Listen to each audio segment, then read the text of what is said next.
পোলাতো নয় সে তো আগুনেরই গোলা, এই গানটা মমতাজ গেয়েছিলেন। আর তৎকালীন সময়ে একটা গোলা তৈরি হচ্ছিল, তবে আওয়ামী লীগের ঘরেই সেই গোলা তৈরি হচ্ছিল, যে দ্বারা আওয়ামী লীগ সবচেয়ে বেশি ক্ষতিগ্রস্ত হয়েছে। কথা বলছি 24 জুলাই আগস্ট অভ্যুত্থানের অন্যতম ব্লুটুথ বয় সার্জিস।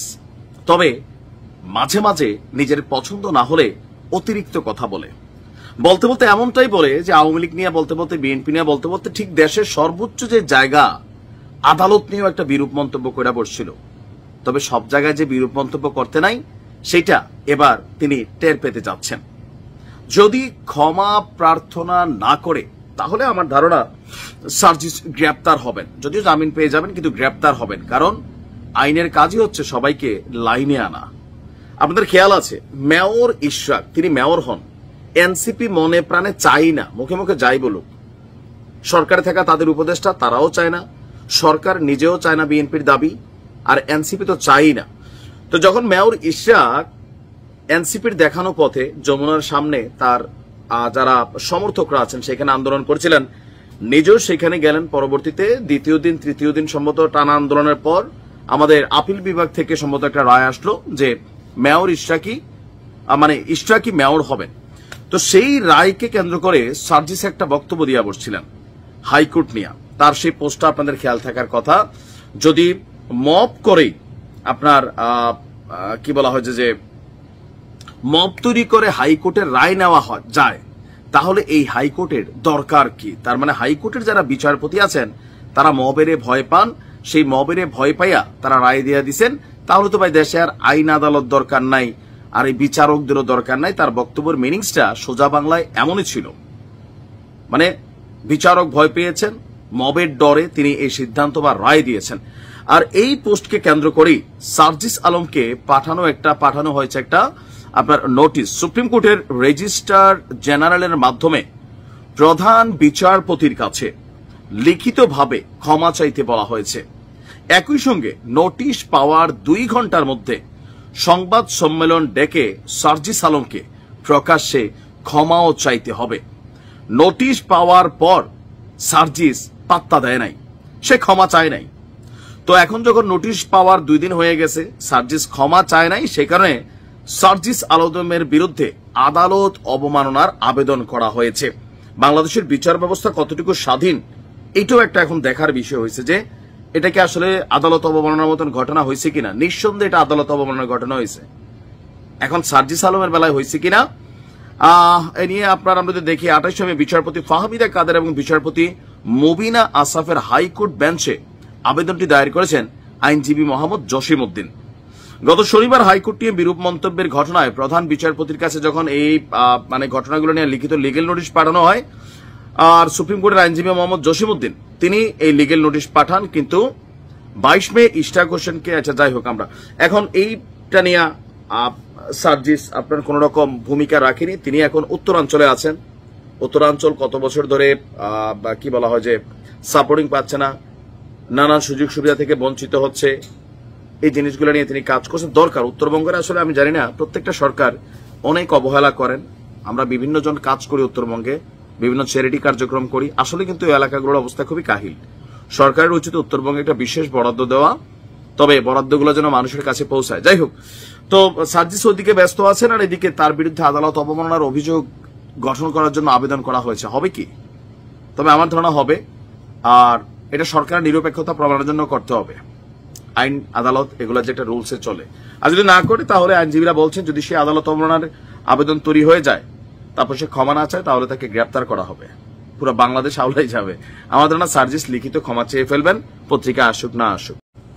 ডক্টর মোহাম্মদ ইউনূসের কপালটা খারাপ না ভালো সেটা সময় বলে দেবে। তবে আওয়ামী লীগের আমলে যে ডক্টর মোহাম্মদ ইউনূসের পক্ষে খুব শক্ত অবস্থান ছিল আওয়ামী বিরোধী রাজনৈতিক শক্তিগুলোর, লাইক বিএনপি, জামাত ইসলাম অথবা অন্যান্যরা, কিন্তু সময়ের সাথে যখন আওয়ামী লীগের বিপরীতে ক্ষমতার মসনদে ডক্টর মোহাম্মদ ইউনূস আরোহণ করলেন, তখন আস্তে আস্তে আপনি এই মুহূর্তে যদি একটা সার্ভে করেন, যারা বিএনপির একনিষ্ঠ কর্মী ভক্ত আছে, মুখে যাই বলুক অন্তরে ডক্টর ইউনূসকে পছন্দ করে আসলে খুব বেশি আপনি মানুষ পাবেন না। এখন টোটাল একটা ক্যালকুলেশন করলে দেখা যাবে বাংলাদেশের মোট জনগোষ্ঠীর 70% লোক ডক্টর ইউনূসকে পছন্দ করে না। কিভাবে? আওয়ামী লীগের তারা তো করেই না, সাথে যোগ হয়েছে বিএনপি। তবে আওয়ামী লীগ ডক্টর মোহাম্মদ ইউনূসের মান সম্মান যতটুকু খাইছে না খাইছে, কিন্তু বিএনপি এখন যেই পথে হাঁটছে বা যেই বক্তব্যগুলো দিচ্ছে, ডক্টর মোহাম্মদ ইউনূসের উপর বিরক্ত হয়ে বা ওনার বিভিন্ন অ্যাক্টিভিটিস নিয়ে স্বাভাবিক মানুষের কাছে প্রশ্ন কিন্তু তৈরি হচ্ছে। সেই জায়গা থেকে আওয়ামী লীগের পরে যতটুকু মান সম্মান জীবিত ছিল ততটুকু তিনি রাখতে পারবে কিনা আমার কাছে মনে হচ্ছে ডিসেম্বরের মধ্যে নির্বাচন না হলে ডক্টর ইউনূস সেই জায়গাটাও হারিয়ে ফেলবেন। কারণ বিএনপি নির্বাচনের জন্য তাদের আলটিমেটাম আস্তে আস্তে আরো শক্ত করছে। দেখেন পদ্ধতিক ইস্যুটা, এটা কি নাহিদের সাজানো কোনো স্ক্রিপ্ট নাকি ডক্টর মোহাম্মদ ইউনূসের সাজানো নাটক, এই নিয়ে প্রশ্ন আছে। আর এই প্রশ্নের মধ্যে বিএনপি মনে করছে ডক্টর মোহাম্মদ ইউনূস তিনি পদত্যাগের নাটক করেছেন। তো এই যে শব্দটা, যে পদত্যাগের নাটক করেছেন জাতির সামনে, এমনকি বিশ্লেষকদের অনেকেও কিন্তু বিএনপির এই বক্তব্যটাকে সমর্থন করেন। কেন? তিনি পদত্যাগ করবেন একটা সিদ্ধান্ত নিছেন, সেই সিদ্ধান্তটা আমরা আবার ভায়া শুনলাম, তারপরে ওনার উপদেষ্টা একজন সকালে বলল যে পদত্যাগ করবে না, আবার পরে ফোন দিয়ে আবার মানে স্ট্যাটাস সরাই ফেললো, মানে উপদেষ্টা পরিষদের বিবৃতি আসলো। এই যে সকল কিছু মিলিয়ে আজকে বাংলাদেশ জাতীয়তাবাদী দলের স্থায়ী কমিটির সদস্য সালাউদ্দিন আহমেদ, এই মুহূর্তে যিনি বিএনপির প্রধান সিপাহ সালার হিসাবেই সবার কাছে টার্গেটেড হয়েছেন, তিনি বলছেন আমরা নির্বাচনের রোড ম্যাপ চেয়েছিলাম, কারো পদত্যাগ চাইনি। দেশের মানুষ পদত্যাগের নাটক দেখেছে, যায়নি এটা ডক্টর ইউনূসের সাথে। আচ্ছা, বলছে যে ডিসেম্বরের মধ্যে নির্বাচনের সুস্পষ্ট রোড ম্যাপ চেয়েছিলাম। আমি বরাবরই একটা জায়গায় কিন্তু আমিও বুঝি না, ডক্টর মোহাম্মদ ইউনূসের মনের মধ্যে কি কোনো পেচকি আছে, জিলাপি আছে? যদি নাই থাকে তাহলে উনি বইলা দিলে তো পারে যে মে মাসে নির্বাচন অথবা জুনের নির্বাচন অথবা এপ্রিলের নির্বাচন, তফসিল এত তারিখ ঘোষণা হবে। এই দুইটা শব্দ নিয়ে কিন্তু উনি ইচ্ছাকৃতভাবে বিএনপিকে বিগড়াচ্ছেন, পাকাচ্ছেন। এখন ওনার অন্তরে কি সেটা তো জানার সুযোগ নাই। উনি বলে দিলে পারেন যে ঠিক আছে ভাই, জুনের 10 তারিখ নির্বাচন, মার্চের থেকে তফসিল ঘোষণা, বিএনপি শান্ত হয়ে যেত। এরপরে বিএনপি বেশি লাফালাফি করলে সমালোচনা করা যেত। কিন্তু ডক্টর মোহাম্মদ ইউনূস নিজেই এই পেচকিটা লাগাই রাখছেন। আমার কাছে এটাই মনে হচ্ছে। কার জন্য লাগাচ্ছেন, কেন লাগাচ্ছেন সেটা তিনি ভালো জানেন। বাট বিএনপি বলছে যে আজকে আপনার রাজধানীর নয়াপল্টনে বিএনপির কেন্দ্রীয় কার্যালয়ের সামনে তারুণ্যের সমাবেশ একটা প্রোগ্রাম হচ্ছে, সারা বাংলাদেশ থেকে নেতাকর্মীরা আসছিলেন। তো সেখানে ইউনূস সাহেব বলছেন গণতন্ত্রের জন্য, সালাউদ্দিন বলছেন যে গণতন্ত্রের জন্য কথা বলি, সেটা যদি আমাদের অপরাধ হয় সেই অপরাধ আমরা বারবার করব। আশা করি এই সরকার আইনের শাসন প্রতিষ্ঠা করবে। ইভেন মেয়র ইশরাকের যে পদটা নিয়ে, এটা নিয়েও যে খাবলা খাবলি এখন পর্যন্ত আসিফের মন্ত্রণালয় থেকে চলছে, তো এটা নিয়েও তো মানুষের মধ্যে প্রশ্ন উঠতেছে, কি ব্যাপার ভাই, সরকার কি কোনোভাবে ইশরাককে সাইড দিচ্ছে না? বিএনপি কিন্তু এটাই মনে করতেছে। বিএনপি তাকে বলা হচ্ছে যে আদালতের রায় কার্যকর যেখানে হয়ে গেছে, সেই রায় কার্যকরের মধ্যে 30 দিনের প্রজ্ঞাপন যেটা নির্বাচন কমিশনের ছিল সেটা গতকালকে শেষ হয়ে গেছে, কিন্তু এখনো মেয়র পদে ইশরাক বসতে পারতেছে না, শপথ দিতে পারতেছে না। সমস্যাটা কথা, সরকার ইচ্ছা করে করতেছে না। তো বিএনপির বক্তব্য, আদালতের রায়কে কার্যকরের মাধ্যমে ইশরাক হোসেনের শপথ পাঠ করাবেন, নির্বাচনের জন্য রোডম্যাপ করবেন। এই অন্তর্বর্তী সরকারের বিরুদ্ধে যদি দেশের মানুষ গণতন্ত্র এবং নির্বাচনের জন্য আন্দোলন করতে বাধ্য হয়, তাহলে সেটা হবে ইতিহাসের একটা দুঃখজনক অধ্যায়। কথাগুলো হালকা শোনালেও ওজন কিন্তু অনেক বেশি। যতটুকু মান সম্মান আছে ডক্টর মোহাম্মদ ইউনূসের, আমার মনে হয় না যে নিজ দেশে তিনি আরো একটা আওয়ামী লীগের তুলনায় 10 গুণ ট্র্যাজেডিক অধ্যায় হতো। কেমন জানি বদলে গেছে অনলাইন। আমার মনে হয় পিনাকিদা আপনার কি বলা হয় যে ধরেন আওয়ামী লীগের মধ্যে শেখ হাসিনাকে টার্গেট করে শুধু ভিডিও বানাইতেন, ম্যাক্সিমাম 95%। 2-4টা হতো বিএনপি আওয়ামী লীগের বিভিন্ন ইস্যু নিয়ে তিনি কথা বলতেন। কিন্তু গেল 5ই আগস্টের সরকারের পরিবর্তনের পর, এনসিপির রাজনৈতিক দলটি তৈরির পর, পিনাকিদা, সাংবাদিক ইলিয়াস এবং কনক সরোয়ারের প্রতিদিনের নিউজের একটা অংশই হচ্ছে বিএনপি। এবং বিএনপিকে যারা লিড করেন, লাইক মির্জা ফখরুল ইসলাম, রুহুল কবির রিজভী, আমির খসরু সাহেব, অথবা ধরেন সালাউদ্দিন সাহেব, যারা এই মুহূর্তে বিএনপির খুবই high profile character, like Mirza Abbas, তো তাদের প্রত্যেককে ধরে ধরে আলাদাভাবে রোস্ট করা, তাদের বিভিন্ন অতীত জীবন, পয়সা কিভাবে কামাইছে, রাজনীতিতে কিভাবে ছিল। তো এর মাঝখানে এই যে ভিডিওগুলো বানাচ্ছে বিএনপির নেতাকর্মীরা, তীব্র নিন্দা ইদানিং জানাচ্ছেন। তবে জামাতের সাথে ভালো সম্পর্ক, জামাত মনে করছে তাদের অনলাইন গুরু হিসেবে পিনাকি দাদা যথেষ্ট ভূমিকা পালন করছেন, কারণ বিএনপি এবং জামাতের মধ্যে এই মুহূর্তে মাঠে কাটাকাটি খেলা চলতেছে। যাই হোক, তো এই বিষয়গুলো বিএনপি কিভাবে নিচ্ছে, আমরা দীর্ঘদিন পরে, এর আগে একটা ঘটনা দেখছিলাম শামা ওবায়দের ইস্যুতে সাংবাদিক ইলিয়াসের বিরুদ্ধে একটা মিছিল হয়েছিল, ঝাড়ু মিছিল। এবার চট্টগ্রামের বাঁশখালীতে বিএনপির স্থায়ী কমিটির সদস্য সালাউদ্দিন আহমদ সহ কেন্দ্রীয় নেতাদের বিরুদ্ধে অপপ্রচারের প্রতিবাদে বিক্ষোভ মিছিল এবং সমাবেশ অনুষ্ঠিত হয়েছে। আমরা যাদের নাম বলছি প্রত্যেকে কেন্দ্রীয় নেতা, এবং তাদেরকে নিয়ে আমি যখন নিউজটা করছি গেল কয়েক ঘন্টা আগে, এই সালাউদ্দিন সাহেবকে নিয়ে পিনাকিদা তিনি একটা নতুন ভিজিট করছেন, এমনকি অনেক তথ্য, ভারতে তিনি কিভাবে ছিলেন, রাজকীয় হালে রয়ের টাকা পয়সা ছিল, মানে টোটাল বাংলাদেশে আওয়ামী লীগের বিপরীতে ভারতে বৈশা বৈশা সালাউদ্দিন সাহেবকে তৈরি করা হয়েছে, ঠেলে দেওয়া হয়েছে, ইভেন তিনি বিএনপির সিনিয়রদেরকে সম্মান করছেন না, ব্লা ব্লা ব্লা। এই নিউজটা যারা দেখছেন সেখানে এরকম অনেক তথ্য দিচ্ছেন। তো এগুলো দিকে স্বাভাবিকভাবে ওনার যারা ফ্যান ফলোয়ার আছেন বা লোকাল নেতৃত্বে যারা আছেন তারা তো ভাই যথেষ্ট খেপছে। তো তারা করছে কি, আপনার বিএনপির বাঁশখালীতে, চট্টগ্রামের বাঁশখালীতে সালাউদ্দিন আহমেদের বিরুদ্ধে যে অপপ্রচার এবং এর বাহিরেও যাদেরকে নিয়ে বিভিন্ন বক্তব্য আসছে সেটার বিরুদ্ধে তারা এক বিক্ষোভ মিছিল তৈরি করেছে, এবং কি পুরো এলাকা জুড়ে উত্তাল। বাঁশখালী উপজেলা এবং পৌর বিএনপির উদ্যোগে আলাউল কলেজ মাঠ থেকে মিছিলটি বের করেছেন নেতাকর্মীরা। পরে বিভিন্ন সড়ক প্রদক্ষিণ করে উপজেলা পরিষদ মাঠে গিয়ে শেষ হয় মিছিলটি। তারপর সেখানে সমাবেশ করেন বিক্ষুব্ধ নেতাকর্মীরা।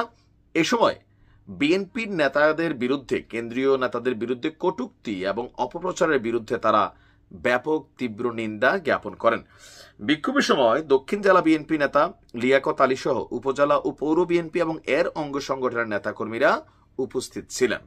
হঠাৎ করেই গণেশ উল্টে গেছে। এতদিন যাবত অনেকেই ভাবতো আওয়ামী লীগের সময় যে বিএনপির পৃষ্ঠপোষকতা করছে অনলাইনে সাংবাদিক ইলিয়াস, ডক্টর কনক সারোয়ার এবং পিনাকিদা, কিন্তু যখন সরকারের প্রেক্ষাপট পরিবর্তন হলো, এখন প্রতিদিন তারা যেভাবে যাচ্ছে বিএনপির রাজনীতি, এবং কি ভারতের স্পেশাল এজেন্ট হিসেবে এখন বিএনপিকে চিহ্নিত করে দেওয়া হয়েছে। প্রতিদিনই এটা বোঝানো হচ্ছে জনগণকে যে বিএনপি ক্ষমতায় গেলে দেশের মানুষের কপালে দুর্গতি আছে, লুটপাট, রাহাজানি, ছিনতাই, কোনো কিছুই বন্ধ হবে না, রাজনৈতিকভাবে এই দলটি দেউলিয়াপনা, নেতাগুলো সব বিশৃঙ্খল, এরকম নানান বক্তব্য কিন্তু আওয়ামী লীগকে নিয়ে দীর্ঘ সময় যে প্রচার প্রচারণা ছিল, এখন বিএনপিকে নিয়ে এই জিনিসগুলো চলছে। আর স্বাভাবিকভাবে এতে যারা নেতা আছেন তারাও ডিস্টারবেন্স ফিল করতেছেন, এবং নেতাকর্মীরা মনে করছেন এরকম চলতে থাকতে বাংলাদেশে 5% মানুষ হলেও বিএনপির যে ফ্লোটিং ভোটারগুলো আছে এরা ভাই কনভার্স হয়ে যাবে। তো সেই জায়গা থেকে তারা তীব্র নিন্দা জ্ঞাপন করেছেন অনলাইন অফলাইনে। তো অফলাইনের মধ্যে হচ্ছে এনসিপির নেতাকর্মীরা, তো এখন এনসিপি, ডক্টর ইউনুস প্লাস হচ্ছে যে অনলাইন, তারা তিনটে একটা টিম হিসাবেই কিন্তু এখন সবাই এটা ক্লিয়ার যে এনসিপি এবং অনলাইনে পিনাকি দ্বারা এবং কি সরকারে থাকা ডক্টর ইউনুস তারা এবিসি টিম হিসাবে কাজ করছে। আর সবারই টার্গেট হচ্ছে বিএনপি, কারণ আওয়ামী লীগ তো আর মাঠে নাই, জামাতের তো নিবন্ধনও নাই, জামাতের কিন্তু নিবন্ধন ফিরা পায় নাই, বোঝেন নাই, নির্বাচনে যাওয়ার যোগ্যতা জামাতের এই মুহূর্তে নাই, পাইলে যাবে, তবে পাবে, এটা সত্য। তো সেই ক্ষেত্রে বিএনপি নেতাকর্মীরা মনে করছেন যে এটা একটা পরিকল্পনা এবং কি একটা ষড়যন্ত্র। তো সেটার বিরুদ্ধে তারা তীব্র নিন্দা। এবং কেউ কেউ বলছেন যে জিতে গেল আসিফ, হেরে গেল ইশরাক, মেয়র পদ এটা তো ভাই ঝুলন্ত আছে। ছোটবেলা আমরা যে স্কুলে একটা খেলা খেলতাম, বিস্কুট খেলা, যে লম্বা একটা দড়ির মধ্যে সুতা দিয়ে কতগুলা বিস্কুট রাখতো, দুই প্রান্তে দুইজন মানুষ দাঁড়াই থাকতো, ছোটবেলা খেয়াল আছে নিশ্চয়ই, হাত বাঁধা থাকতো পিছনে, তো আমরা এরকম উপ করে করে ধরেন, হ্যাঁ, একটা বিস্কুট যদি মুখের মধ্যে পড়ে, অনেকটা এরকমই, খাবারটা চোখের সামনে আছে কিন্তু এটা লম্ফ ঝম্প করছে। দর্শক, নানান চড়াই উতরাই, আলটিমেটাম, যমুনা গরম, ফাইনালি কোর্টের রায়, কিন্তু রায় প্রকাশিত হবার আজকে কয়দিন হয়ে গেছে, এবং কি যে একটা আইন আছে একজন মেয়রের শপথ নেওয়ার জন্য, সেই আইনেরও সর্বশেষ দিনটা আজকে শেষ হয়ে গেছে। আবার গত 13 দিন যাবত আমাদের উপদেষ্টা আসিফ মাহমুদ এই যে কি বলে যে সিটি কর্পোরেশন অফিস করার যে ইস্যুটা ছিল, ওই ভেজালটাও শেষ। রাস্তা আপনার আটকায় বসে থাকতে পারেন, আসিফের কিচ্ছু যাবে আসবে না, কারণ আসিফ তার পুরান অফিস যেটা মানে সচিবালয়ে যে অফিসটা ছিল সেইখানে আবার যাচ্ছে। এখন ডিএনসিসিতে বৈশা বৈশা আপনারা পানি খাইতে পারেন, মানে পরিস্থিতি অনেকটা এরকমই। বিএনপি নেতা ইশরাক হোসেনকে ঢাকা দক্ষিণ সিটি কর্পোরেশনের মেয়র ঘোষণা করে গ্যাজেট প্রকাশিত হয়েছিল প্রথম ধাপে 27 এপ্রিল। গ্যাজেট প্রকাশের 30 দিনের মধ্যে শপথ পড়ানোর একটা আইনি বাধ্যবাধকতা আছে। কতদিনের মধ্যে? 30 দিনের মধ্যে। তো আজকে মঙ্গলবার সেই সময়টা শেষ হয়ে গেলেও শপথ পড়ানোর দায়িত্বে যারা আছেন স্থানীয় সরকার, পল্লী উন্নয়ন এবং সমবায় মন্ত্রণালয়, তাদের আওতাধীন এই ইস্যুটা তারা চুপ। আর এই সেক্টরটার বসকে উপদেষ্টা আসিফ। মন্ত্রণালয় দাবি করছে আইনি জটিলতা থাকায় মেয়রের শপথ আয়োজন করা হচ্ছে না। এটার কারণে মাঝে মাঝে মনে হয় যে খাদ্যাইয়া কপালে বিপদ দায়িকায় না, তারপরে যে কোনো পরিস্থিতি তৈরি হইলে ওই ভারতের কি বলা হয় যে রয়ের প্রেসক্রিপশনে চলা দল হয়ে যাবে। ইশরাককে 2 দিন পরে নানান কথা শুনতে হইতে পারে আর কি। আবার দেখেন পুরানা আম আবারও টিপতে ধরা লাগতেছে। আজকে আবার ইশরাককে মেয়র পদে শপথের দাবিতে আবারও 24 ঘন্টার আলটিমেটাম দিয়ে কর্মসূচির হুঁশিয়ারি দিয়েছে তার সমর্থকরা। আবার রাজপথে আন্দোলন। মানে কেন? দেশটাকে একটা মগের মুল্লুক হয়ে গেল। দুইবার আদালতের আপিল বিভাগের রায় আসলো, প্রথম ধাপে রায় আসলো, নির্বাচন কমিশন কর্তৃক গ্যাজেট প্রকাশিত হলো। স্থানীয় সরকার কেন শপথের আয়োজন করছেন আসিফ?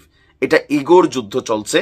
এমনকি তার দল এনসিপি ডক্টর ইউনূসের কাছে গিয়ে বইলা আসছে, আপনি এটা সিস্টেম বাদ দেন, নির্বাচন সব অবৈধ ঘোষণা করে দেন। আজকে আমি যদি দেখি ইশরাকের আইনজীবী ব্যারিস্টার মাহবুবউদ্দিন খোকন, তিনি মন্ত্রণালয়ে আবার চিঠিও পাঠাইছেন। ইশরাক সমর্থকদের কারণে 13 দিনেও নগর ভবনের অচল অবস্থা কাটে নাই। এমনকি নগর ভবন থেকে যেখানে তারা আয়োজন করে বসে আছে, এটার আয়োজনের মেইন কারণটা কি? যে ইশরাকরে গেলে যেন সেখানে তারা ধরতে পারে। কিন্তু আজকের আপডেট খবর হচ্ছে নগর ভবন থেকে কার্যক্রম গুটিয়ে নিচ্ছে আসিফ। তার যে স্থানীয় সরকার, পল্লী উন্নয়ন এবং সমবায় মন্ত্রণালয় দ্রুতই এই মন্ত্রণালয়ে সচিবালয়ে স্থানান্তর হবে বলে জানিয়েছে আপনার স্থানীয় সরকার বিভাগের সচিব রেজাউল মাকসুদ জাহেদি। তো তিনি বলছেন সমকালের প্রতিবেদনে যে ইশরাক হোসেনের শপথ পড়ানোর বিষয়ে স্থানীয় সরকার বিভাগ হাইকোর্টের রিট খারিজের পরেই সার্বিক প্রস্তুতি নিয়েছিল। গত রোববার মেয়রের শপথ নিতে হাইকোর্টে রিট করেছিলেন ব্যারিস্টার মাহবুবউদ্দিন খোকন। রিট খারিজের আদেশের বিরুদ্ধে চেম্বার আদালতে ওই যে আবার একজন নাগরিক, সে নাকি লিভ টু আপিল দাখিল করেছে। তো যেহেতু এখন এটা আবার লিভ টু আপিলে গেছে, সেই জন্য এটা বিচারাধীন। এখন মঙ্গলবার গ্যাজেট অনুযায়ী শপথ পড়ানোর শেষ সময় হলেও আদালতের নির্দেশনা অনুযায়ী আমরা পরবর্তী ব্যবস্থা নেব। তো এখন সচিবালয়ের অফিস ঠিকঠাক হচ্ছে, আগামী 2-1 দিনের মধ্যে সেখানে আসিফ গিয়ে অফিস করবে। আর এই মেয়র পদে শপথ চেয়ে স্থানীয় সরকার, পল্লী উন্নয়ন সমবায় মন্ত্রণালয়কে গতকালকে আবার চিঠি দিছে ব্যারিস্টার মাহবুবউদ্দিন খোকন। আর গত 17 মে থেকে আন্দোলন চলল। কি মনে করেন, ইশরাক কি আসলে মেয়র পদ পাবে? আসিফের সাথে পাঙ্গা নিছে, বিষয়টা তো এরকমই মনে হচ্ছে। নাহলে একটা সিস্টেমে একজন মানুষ মেয়র হইয়া ক্ষমতা এনজয় করতেছেন ডক্টর শাহাদাত, আর ইশরাকেরটার ভিতরে এসা কেন এগুলা করা হচ্ছে? আবার বিএনপি রাজপথে নামবে, আবার মাঠ গরম করবে, আবার যমুনা ঘেরাও করবে, আবার গিয়ে এটা করবে, পুলিশ কি নামবে, জলকামান, ঠান্ডা ডান্ডা। মানে একটা ছোট্ট সামান্য বিষয় নিয়ে যতটা জল ঘোলাচ্ছে ডক্টর ইউনূসের সরকার, এই কারণে বিতর্কিত হচ্ছে বারবার যে ভাই আমরা যা মন চায় আমরা তাই করবো, আইন কপচায় আইন। দেখেন যেটা ভালো মনে করেন।